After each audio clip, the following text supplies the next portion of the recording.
अच्छा, in 2013, Mary worked for company A. Her salary for the year was 18,750. 5,625 of her salary was not taxed. What percentage of her salary was not taxed? कैसे करेंगे भाई? Sir sir जी जी बोले हैं.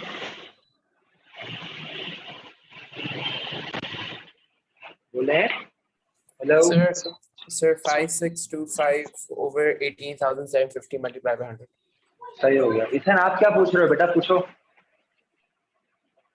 Sir जो tax amount है हाँ. उसको minus कर लेंगे 18,750 से, वो 100% मिल जाएगा ना? नहीं नहीं, ये सैलरी कॉस्ट प्राइस थोड़ी है.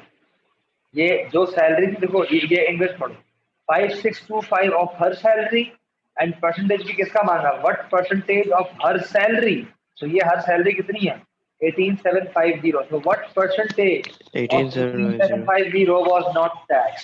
तो जो चीज नॉट टैक्स आपकी रिक्वायर्ड वैल्यू हो गई. तो परसेंटेज का फॉर्मूला मैंने लिखवाया आपको. वो माइनस कर लेंगे ना? माइनस क्यों कर रहे हो यार? माइनस करोगे तो आपको टैक्स सैलरी मिल जाएगी. पूरी सैलरी कितनी है? 1875. 18,750 है. तो रिक्वायर्ड वैल्यू है not taxed divided by salary multiplied by 100. तो नॉट टैक्स की जो वैल्यू है वो है 5,625 डिवाइडेड बाय तो सर ओरिजिनल सैलरी 18,750. क्या हो जाएगा? ओरिजिनल सैलरी यही है 18,750. अच्छा. जी.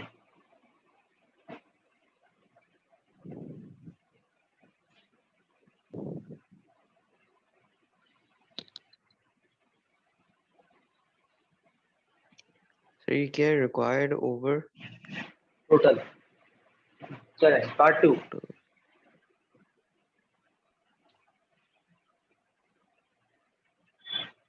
दो मार्क का है. सर थोड़ा सा राइटिंग सही कर ले. एक second.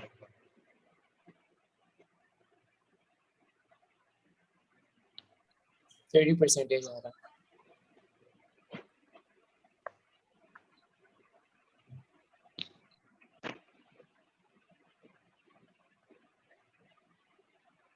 The remaining 13,125 of Mary's salary was taxed. 22% of this amount was deducted for tax. So yeah, Mary's take-home pay was amount remaining from 18,750 after tax had been deducted. She received this in 52 equal amount as weekly wage. Calculate Mary's weekly wage. बड़ा जबरदस्त सवाल है. वही formula लगेगा week का. CRT. तो compound interest होता है या सिंपल इंटरेस्ट होता है. ये नॉर्मल सवाल है जिसका आपको खुद ही दिमाग लगा के चीजें निकालनी है. सबसे पहले तो हमें ये निकालना पड़ेगा कि उसकी सैलरी बनी क्या. सबसे पहले first find salary after deduction of tax. पहला पार्ट तो ये आपको निकालना है. अच्छा, अब इसकी सैलरी में दो पार्ट्स हैं. एक तो है नॉट टैक्स्ड प्लस टैक्स्ड. जो नॉट टैक्स्ड है वो तो है 5,625 प्लस टैक्स्ड वाली वैल्यू आपको निकालनी पड़ेगी. कैसे निकालेंगे? क्या वैल्यू है? 11 ये 13,125. ये 13,125. इसमें से सब्ट्रैक्शन होगी टैक्स की. कितना टैक्स था? 22% ऑफ 13,125. जितना मैंने लिखा है समझ में आ गया कि नहीं? जी सर. टेक होम सैलरी की बात हो रही है. टेक होम सैलरी, जो वो सैलरी जो वो घर ले जाएगी. सही है. पहले पार्ट जो है 5,625 ये तो सेम रहेगी बिकॉज इस पे तो टैक्स लगा ही नहीं. इस पे टैक्स लगा ही नहीं. सही है. तो ये तो पूरी मिल जाएगी. बाकी जो 13,125 है, सही है, इस पे क्या होगा? टैक्स लगा. दैट मीन्स इसमें रिडक्शन होगी. कितनी रिडक्शन होगी? 22% होगी. इसी की अपनी 22% होगी. सही है. सो इसकी वैल्यू जरा मुझे बताओ क्या होगी भाई 5625 प्लस 10237.5. 10237.5। अगर आप ये पूछ रहे हो कि ये वाली वैल्यू कैसे है तो ये ऐसे निकलेगी भाई, ये बच्चों वाली चीज है। इसका आंसर आप क्या करोगे 13125 से सब्ट्रैक्ट कर लोगे, तो फाइनल आंसर क्या बना?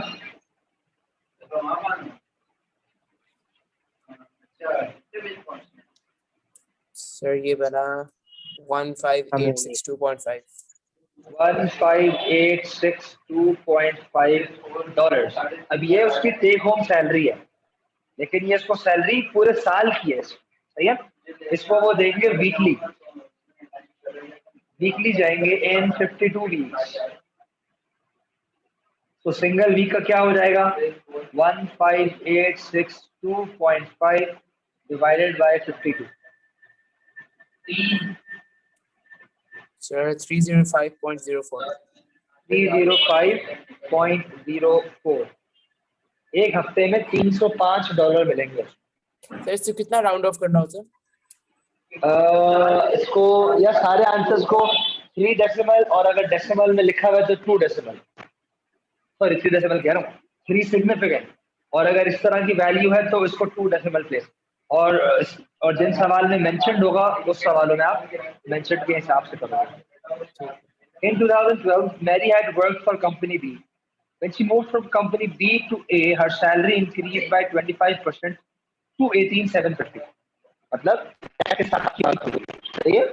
सैलरी उसकी 25% बढ़ी, और जब बढ़ गई तो वो 18750 बनी। Calculate her salary when she work for company B.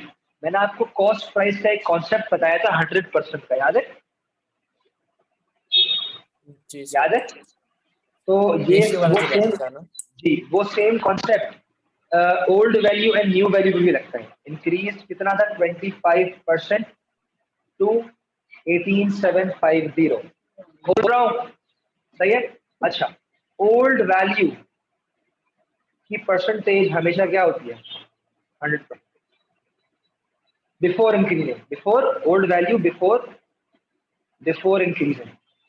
सो अगर मैं इंक्रीज वैल्यू क्या हो जाएगी मेरी, इंक्रीज परसेंटेज क्या हो जाएगा मेरा, इंक्रीज परसेंटेज पहले 100% था कंपनी बी में, सही है। ए में आकर क्या हुआ प्लस 25% हो गया, ऐसा ही है। तो इंक्रीज परसेंटेज हो गया 125%। अग्रीड? सही है। सही है। अब डायरेक्ट प्रोपोर्शन अप्लाई करेंगे, परसेंटेज एंड डॉलर्स। परसेंटेज है 125, इसकी वैल्यू है 18750। आपको ढूंढना है ओल्ड वैल्यू 100 क्रॉस मल्टीप्लाई। जरा 75 मामा उस पर एक सवाल है, वो स्टार्ट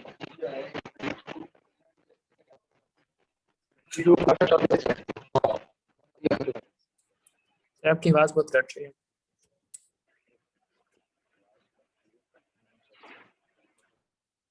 इसका आंसर 15,000 आ रहा है 15,000 थी उसकी पहले, मेरे ख्याल में, मुझे कंफर्म। देख लेंगे।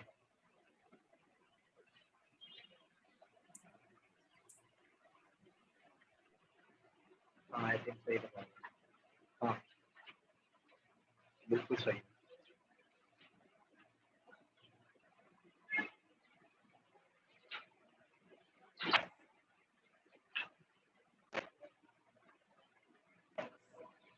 अब आवाज कटे तो बताइएगा। ईमान ईथन, अच्छा ईमान इज गॉन। इस्माइल, बेटा समझ आया ये वाला सवाल, पेज 75 में मिलेगा आपको आपकी वर्कबुक पे।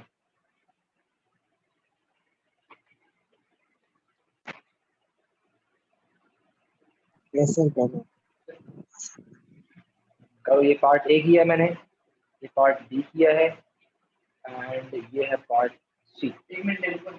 सर सर जी सर आप ये रिवाइज कर सकते हैं वापस? पूरा सवाल यस। बेटा आपको पहले पता है, जो पार्ट नहीं समझ आया सर उसी वक्त रोका करो ना मुझे। सर ये समझ ही नहीं आया। कहाँ से पता हुआ? सर ए से ही शुरू कर दें। नहीं तो पहले बताया करो ये ईसन, ये तो मैं समझ आ गया। ये लास्ट टाइम है। पार्ट 2 पढ़ के बताओ मुझे, पढ़ो जरा। The remaining $13,125 of Mary's salary was taxed. 22% of this amount was deducted for tax. Mary's बस यहाँ रुक जाओ यार, यार ये कट रही है। 22%. मेरी आवाज क्लियर आ रही है, कट रही है? कट रही से काफी ज्यादा कट रही है। सर आपकी आवाज कट रही है। कर लिया। अच्छा, आप इसका 22% निकालो जरा, 13,125 का 22% निकालो।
सर सी पार्ट का पार्ट अब बताओ, मेरी आवाज कट रही है? No. अच्छा, आपने 22% निकाल लिया बेटा? Yes. अच्छा, क्या वैल्यू है 22% की? 10237.5. तो ये 5625 क्या है? पहले बताओ 22% क्या क्या वैल्यू है? 22% का वैल्यू आया 2887.5. सही है। तो टैक्स डिडक्ट कर दो, ये 13,125 में से ये मैंने कर लिया 2887.5, क्या आंसर आया ये? 10237.5. 10,237.5। ये वो सैलरी का पार्ट है जो कि टैक्स हो गया। क्या हो गया? टैक्स हो गया। यहाँ मैंने मेंशन किया हुआ है वो पार्ट जो टैक्स नहीं हुआ। सवाल में उसने खुद ही बताया है कि इसका ये वॉज नॉट टैक्स, तो ये वाला पार्ट तो डायरेक्ट ऐड हो जाएगा फिर सैलरी में, अगर ये टैक्स में हुआ ही नहीं। दैट इज वाई मैंने 5625 क्या किया इसमें ऐड किया for your final total salary. समझ आई? समझ आइए बेटा? Yes. अब उसने ये बोला है कि ये जो भी सैलरी मिलेगी जो कि 15,862 है, ये वाली सैलरी ये फॉरन नहीं मिलेगी, ये 52 वीक्स में मिलेगी वीकली। तो मैंने इसको डिवाइड कर दिया 52 से to get this Okay. Answer. Simple, पर वीक आ गया ये। अच्छा, पार्ट सी क्या कह रहा है? पार्ट सी पढ़ा है? पार्ट सी में कह रहा है कि जब वो कंपनी बी में थी तो उसकी कोई ना कोई सैलरी थी, उस सैलरी में 25% इंक्रीज हुआ, तो उसकी कंपनी न्यू कंपनी में, कंपनी ए में जो सैलरी बनी वो 18,750 थी। मतलब इंक्रीज होने के बाद ओल्ड वैल्यू, ओल्ड सैलरी की जो परसेंटेज होगी वो कितनी होगी? 100% होगी, राइट? Hmm. Yes. उसमें Yes. इंक्रीज आ गया 25% का, तो 100 प्लस 25 125% हो गई उसकी न्यू कंपनी में। न्यू कंपनी में सैलरी क्या थी? 18,750। आपको ढूंढनी है 100 की cross multiply. Okay.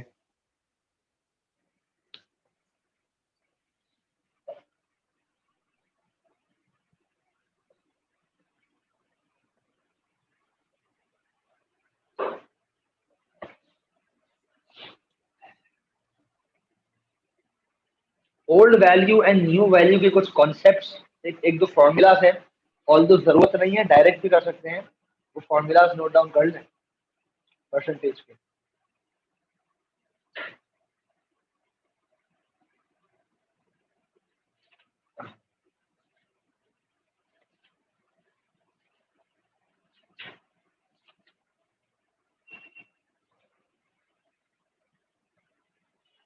Increase slash decrease मतलब कभी कभार कुछ वैल्यूज आपकी ओल्ड वैल्यू से न्यू वैल्यू बन रही होंगी, उनकी उनको किस तरह सॉल्व करना है। तो उसमें याद रखें पहली चीज, ओल्ड वैल्यू की जो परसेंटेज होगी वो हमेशा होगी 100, सही है। न्यू वैल्यू की जो परसेंटेज होगी वो होगी सर 100 प्लस जी।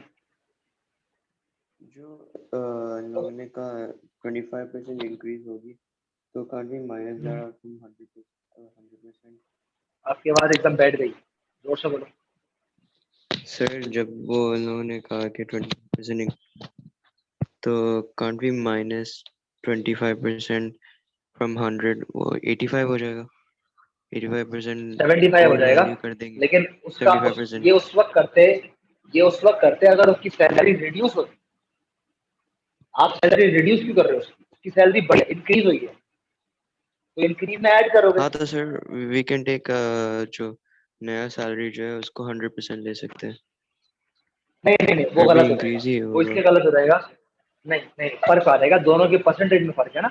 आप फॉर एग्जाम्पल अच्छा 10% of 1000 is 10 and 10% of 2000 is 20, तो दोनों के परसेंटेज में फर्क आ जाएगा, सही है। अगर डिक्रीज हो रहा होगा तो परसेंटेज डिक्रीज होगी फॉर्मूला, सही है। अच्छा, अब अगर आपको परसेंटेज इंक्रीज परसेंटेज ढूंढनी हो, क्या ढूंढनी हो? Increase percentage. इंक्रीज मतलब कितना इंक्रीज हुआ है, इसका फॉर्मूला क्या होगा?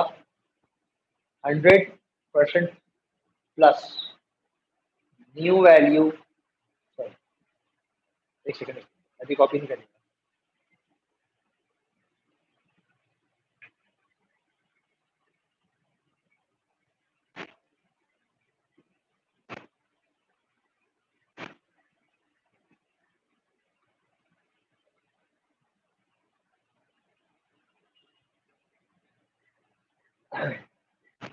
इंक्रीज परसेंटेज उस चीज की बात कर रहा हूं जो आपकी एक्चुअल इंक्रीज हुआ है, मतलब 100 से आगे वाला जो हुआ है उस चीज की बात कर रहा हूँ। अगर यही यही फॉर्मूला मैं अप्लाई करूं तो मेरी न्यू सैलरी थी 18750 और ओल्ड थी मेरी 15000 मल्टीप्लाइड बाय 100 माइनस 100, इसका आंसर 25 आना चाहिए अगर हमने सही सॉल्व किया है। करें इसका 1875 अपॉन 15, इसका आएगा 1835, कितना आ रहा है? 125, सही है। तो ये आ रहा है 125 माइनस 100 इज इक्वल टू 25%। पिछले सवाल में मैंने अप्लाई किया, तो ये आपकी इंक्रीज परसेंटेज हो गई। क्या हो गई? ऑल्दो हमें सवाल में पहले दी गई थी, मैं निकाल के वैसे दिखा रहा हूँ। इंक्रीज परसेंटेज मतलब जो पिछली वाली में फर्दर आगे बढ़ी है। तो सवाल में आपको बहुत ध्यान से देखना पड़ेगा, सही है, कि इंक्रीज मांग रहा है और अगर आगे इंक्रीज परसेंटेज 2 मतलब परसेंटेज टोटल कितनी हो जाएगी, तो वो ऑटोमेटिकली देखें 125। तो उसके लिए फॉर्मूला क्या बनेगा? सिंपल यही बनेगा, बस new upon old multiplied by 100%, minus करने की जरूरत नहीं है। इससे आपको डायरेक्ट मिल जाएगा कि डायरेक्ट परसेंटेज कितनी इंक्रीज हो गई, कहां तक हो गई है, कितनी नहीं कहां तक इंक्रीज हो गई है। 100 से और ऊपर कितनी आगे गई है? 110 120। तो इसका आंसर हमेशा ग्रेटर देन 100 आएगा। इसका आंसर हमेशा क्या आएगा? ग्रेटर देन 100 अगर इंक्रीज है, और अगर डिक्रीज होगा तो लेस देन 100 आएगा। अब ये सवाल में आपको बेटा सीधी पूरी थ्योरी बता रहा हूँ, तो काम कुछ कॉपी कर रहे हो, नोटबुक का है, मैथ की का है, ये मैथ की है, इसमें मैं तुम्हें 4 और निकाल देता हूँ। सारा इसी में किया, दूसरी बनाऊंगा। दूसरी आपने मुझे 2 हफ्ते पहले कहा था। ये देखो इंग्लिश। ऐसा कुछ भी कंपाइल्ड नहीं है, कुछ भी। अगर आपको रिवाइज करना हो कहाँ से करोगे रिवाइज? कैसे करोगे? हालत देखो इसकी, बीच में इंग्लिश आ रहा है, फिजिक्स आ रहा है। चलो भैया आपकी मर्जी है। टेस्ट तो आप देना नहीं आए तो मैं कुछ कह नहीं सकता, टेस्ट दे दे तो पता चलता है। अभी टेस्ट दिखाऊं? फिर फ्री हो जाएगी टेस्ट देखकर। कल है ना, कल आओगे, कल टेस्ट है। इधर आपने भी आना है भाई, कल फ्राइडे को नया टाइम टेबल मिल गया था ना, उसमें लिखा होगा फ्राइडे को टेस्ट है। चले, इसका जो पार्ट, ये वाले पार्ट्स हैं, ये मैं नहीं कर रहा, आप लोग खुद ही कर लें। बहुत आसान है, सिंपल डायरेक्ट क्वेश्चन है, खुद ही कर सकते हैं। मैं और डिफिकल्ट सवाल कराऊंगा। हाँ, ये वाला सवाल करें। Lewis, page 76। Lewis works in an office for normal time, he is paid $8 per hour. Normal में he is paid $8 per hour. सही है। For overtime, he is paid the same rate as normal plus, normal का कितना है 8 plus extra 50%, तो 8 का 50% कितना हो जाएगा 4। ये बात समझ आ गई मैंने क्या किया है? जी। सही है। इधर आपको आइए, ओवर टाइम में क्या होगा, नॉर्मल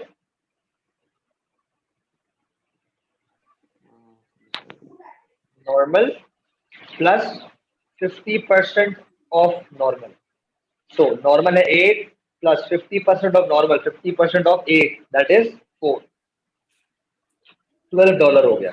हमने डेटा, ये मैंने भी डेटा बना लिया। 1 month he works 140 normal hours, 140 normal hours and 10 hours overtime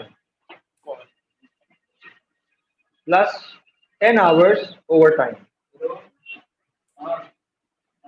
work out how much he is paid for month work.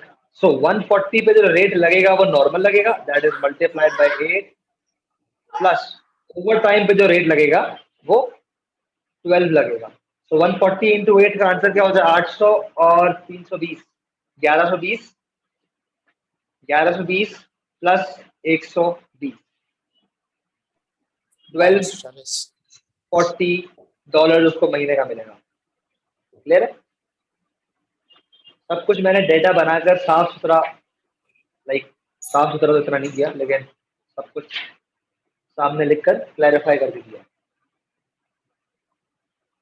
876 है बेटा, आगे कहाँ जा रहे हो? सर सेकंड पार्ट क्या आ गया जी, बोलो। सर ये ओवर टाइम जो है समझ नहीं आ रहा है। ओवर टाइम का मतलब पता है इंग्लिश में? हाँ हाँ वो तो पता है, लेकिन ये जो बोल रहे हैं ना for overtime he is paid the same rate as normal time plus तो बस ये बस चुप चुप चुप चुप। रेट एज नॉर्मल, यहां से पहले, यहां से लेकर यहां तक, ये कितने पैसे बने जो मैंने ब्रैकेट बनाया? Same rate of normal time, कितने पैसे बनेंगे? $8। 8। आगे लिखा है प्लस, प्लस एक्स्ट्रा कितना है? 50 है। 50%। 50%, 50% ऑब्वियसली ऑफ नॉर्मल की बात कर रहे हैं। तो अगर 8 नॉर्मल का था, 8 का 50% क्या हो जाएगा 4। 4। तो $12 पर आवर मिलेगा ओवर टाइम करने का। ओवर टाइम मतलब अगर अपने टाइम से ज्यादा, 5 बजे शिफ्ट खत्म हो गई, उसने काम किया 5 बजे से ज्यादा, तो उसका जो उसको रेट मिलेगा वो $12 मिलेगा। बस ये मैंने यहाँ, ये वाली वैल्यू मैंने यहाँ यूज कर दिया। उसने 140 घंटे नॉर्मल काम किया, तो 140 मल्टीप्लाई बाय 8, क्योंकि 1 घंटे का 8 रेट था। सर ये और बोलो सर ये जो नॉर्मल टाइम है वो कैसे निकाला? बेटा, लिखा हुआ आपने, सवाल पढ़ा भी है? पढ़ा है।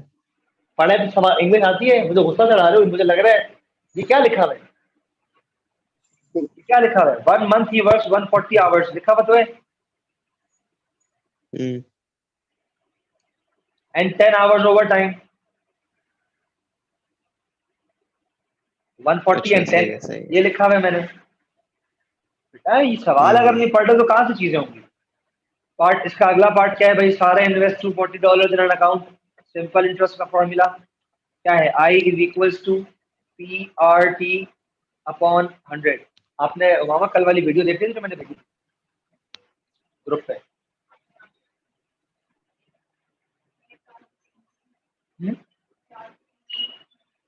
क्लास के बाद जो फॉरन भेज दी थी मैंने, 5 वीडियोस थी ऐसा। वो एक सवाल में एक ईच वर्ड हमने मिस आउट कर दिया था, उससे मिस्टेक हो गई है। अच्छा क्या हो गया?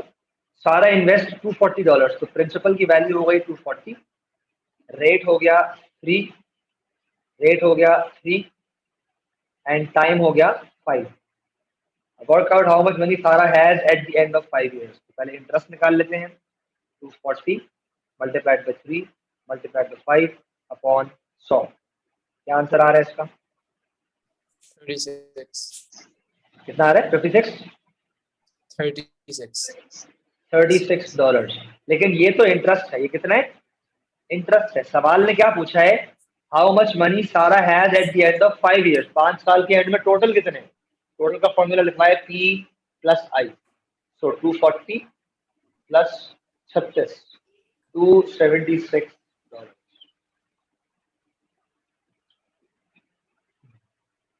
और आगे जा रहा हूँ, डिफिकल्ट सवाल कराऊंगा मैं आपसे। चलिए फिर टैक्स का आ गया। अ फर्नीचर सेल्समैन अर्नड इतने पैसे last year, he had to pay 22% of this amount as tax. How much was left after paying tax? Very easy, आप लोग करेंगे, मैं नहीं करूंगा। 22% टैक्स। सिंगापुर में 22% कटता है क्या? सिंगापुर में कहते 22% कटता है, तभी बार बार 22 आ रहा है।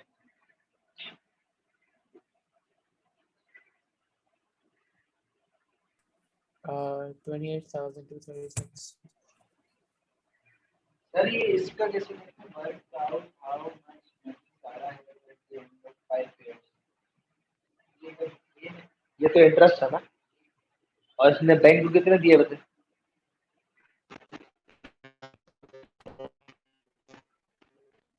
सवाल ये रहा। 3% दिया। ऐसे 240 और ये मिलाकर कितना होता है? 36। जी।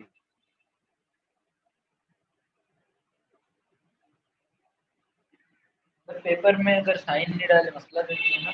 बहुत मसला है। हैं?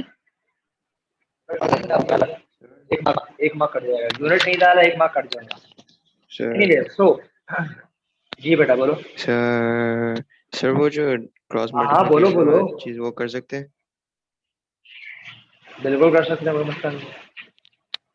क्योंकि ये अमाउंट आ रही है 77 22 into 362, 78 78% एग्जैक्टली। 7,962 94 64 डॉलर। ये हो गया टैक्स। तो 36200 माइनस टैक्स करेंगे, दैट इज 36200 माइनस 7964। इसको डायरेक्ट भी कर सकते हैं। 22% कट गया टैक्स, तो पीछे कितना? 78% रह गया। सो 100% is 78%। 36200, 78 will be x. Same जब वो आएगा। सही है। हाँ, आगे जा रहा हूँ। His earnings of 36200 were made up of 25,000 basic salary plus 8% of the value of the furniture that he sold। मतलब कि 36,200 में से 25,000 उनको मिलने ही मिलने थे। क्या था? कोई फर्नीचर वो बेचे या ना बेचे, 25,000 उसको मिलने थे। बाकी जो पार्ट है 8% ऑफ वो उसको 8% of the value of the furniture that he sold.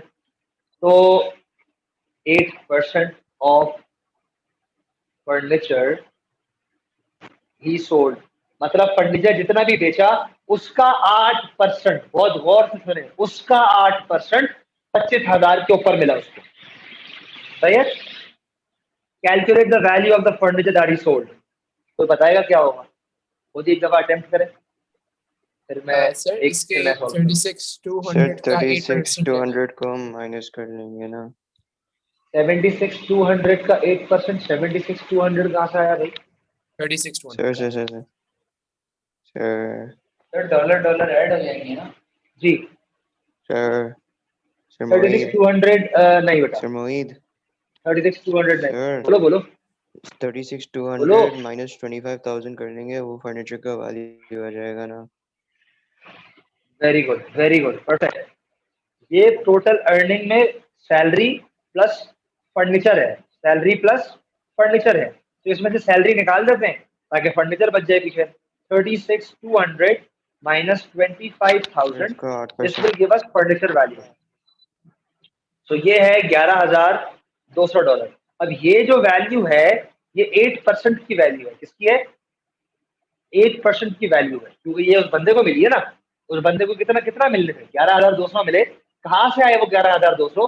जो भी फर्नीचर बेचा गया उसका 8% ये था। डायरेक्ट क्वेश्चन लगा देंगे, परसेंटेज डॉलर्स। 8% की वैल्यू है 11,200। 100 की कितनी होगी? X, cross multiply. Good reason. इधर बेटा कल आ जाना चुपचाप, सही है? सर ये डायरेक्ट प्रोपोर्शन वाली बात नहीं समझ आई मुझे। ये समझ आएगी कि 8% ये तो किसकी वैल्यू है? सॉरी 11,000। तो बस उसको फिर हमने डायरेक्ट प्रोपोर्शन कर दिया। उसमें क्या मांग रहे हैं? Calculate value of the furniture that is sold, मतलब जो पूरा फर्नीचर था उसकी वैल्यू। तो फर्नीचर की जो टोटल वैल्यू हो गई वो 100% हो गई, और 8% की वैल्यू हमें पता है 11,200 है। तो क्रॉस मल्टीप्लाई से हमने देख लिया कि 100% के डॉलर में क्या कन्वर्जन होगा। सही है भाई? चले, ये आ रहा है मेरा क्या 100 मल्टीप्लाई बाई 8 नहीं है, 100 मल्टीप्लाई बाई 11,200 है। फंक्शन कीजिए तुमने अकेला अकेला। अच्छा, उसी उसी उसी सवाल का अगला पार्ट है। He bought a bookcase from the shop where he work, जहाँ काम कर रहा था वहीं से उसने बुक केस खरीदा। It's smart price was 1080, but because he work there he only paid 756। Calculate percentage discount. बहुत जबरदस्त सवाल है, बड़ा मजा आया। करें भाई, खुद ही करें। डायरेक्ट प्रपोजल 2 मिनट में हो जाएगा।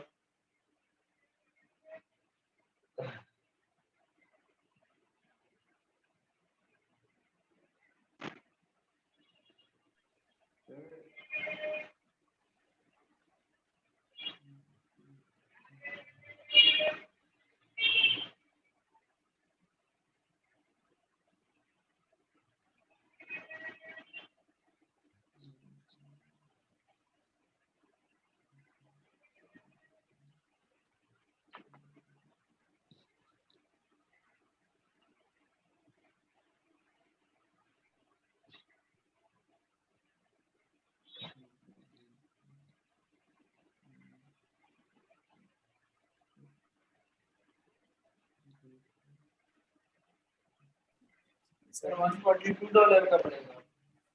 $42 का पड़ेगा क्या? डिस्काउंट डिस्काउंट 20% है मेरे ख्याल में।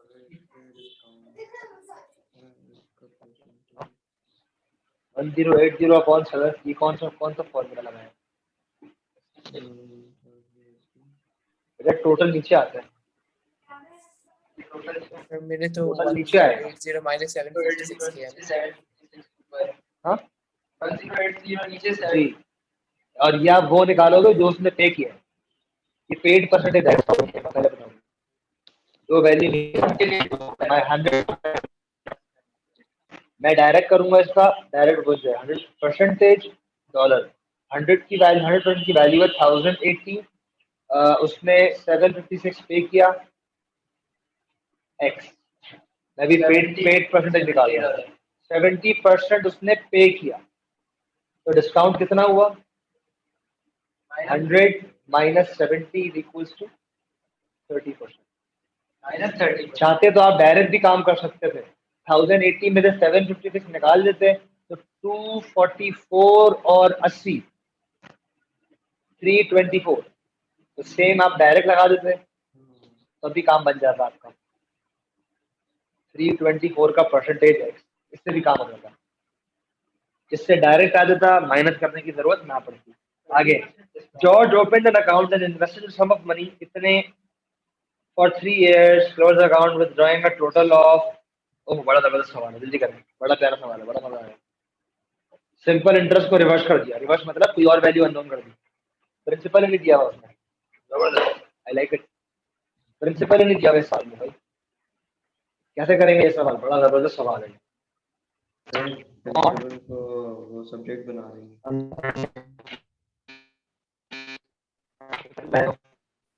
सर आवाज बहुत कट रही है। क्या कह रहे हो बेटा? सर सिंपल इंटरेस्ट को नहीं प्रिंसिपल को